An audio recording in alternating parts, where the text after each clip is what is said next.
Fala galera, chegamos para mais uma questãozinha do nosso simulado, tá na tela a questão 127, olha o comando, sempre comece as questões no estilo Enem pelo comando. Por quê? Porque às vezes você lê o texto, né? Aí tem estudante que ele lê o texto, quando ele vai para o comando ele já não lembra mais o que ele leu do texto. Então o importante é primeiro ver o comando para quando você for para o texto, você saber o que é que você tem que destacar. Tranquilo? Pois vamos lá. A questão de número 127 diz assim: esse sequestro se mostra evolutivamente vantajoso e pode ser comparado a que processo? Aí você diz, que sequestro? Né? Que sequestro? E que vantagem evolutiva? Primeiro vamos entender o sequestro. Bora para o texto. Aprendemos que, ao contrário dos animais, as plantas são capazes de gerar energia fazendo fotossíntese. Nos últimos anos, contudo, cientistas descobriram espécies capazes de processar luz solar realizando simbiose com algas ou simplesmente sequestrando seus o quê? Cloroplastos. Pronto. Então, ó, o sequestro está revelado. Qual é o sequestro? Algumas espécies que não são fotossintéticas, o que é que elas fizeram? Ou sequestraram cloroplastos de algas ou passaram a viver em simbiose. Simbiose é uma relação de mútua, uma relação exatamente de quê? Muito íntima, extremamente intrínseca entre duas espécies. E o maior exemplo que nós podemos ter de um processo simbiótico é o mutualismo. O mutualismo é um tipo de simbiose, tá? Então, qual é a vantagem para um indivíduo que não faz fotossíntese executar uma simbiose dessa? É que você vai ter ali dentro do teu corpo uma estrutura com capacidade de produzir a matéria orgânica que tu não produz. Então essa simbiose, ela leva a uma vantagem evolutiva, certo? E aí ele cita, inclusive, um exemplo na questão, no texto. Ó.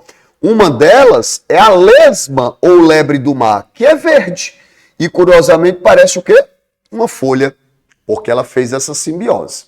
Aí diz, alguns estudos mostram que os cloroplastos podem realizar fotossíntese dentro da elísia, dentro da lesma, até por 9 ou 12 meses. E durante todo esse período continua a nutrir o animal.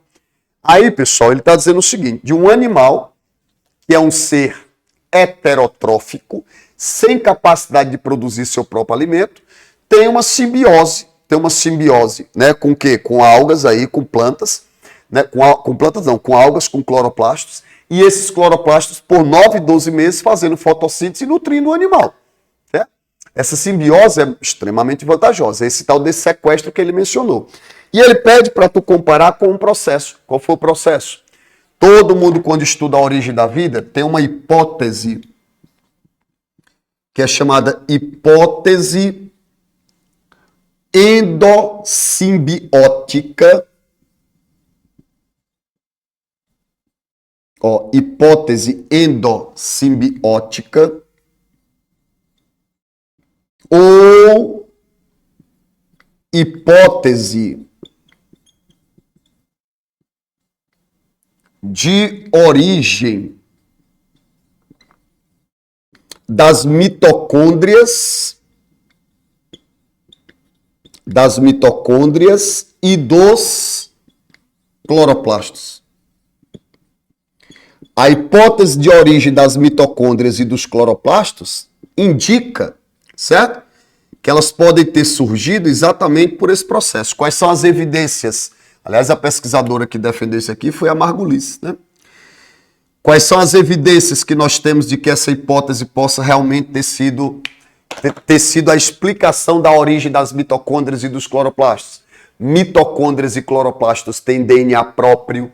Mitocôndrias e cloroplastos têm os seus próprios ribossomos, têm poder de autoduplicação. Então, há evidências, existem evidências que fortalecem, há evidências que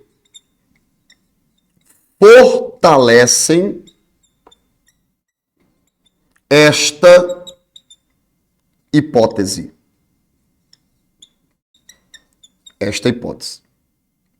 Tranquilidade? Beleza. Ele pediu para você marcar qual era a alternativa que indicava esse sequestro, qual processo que ele se compara?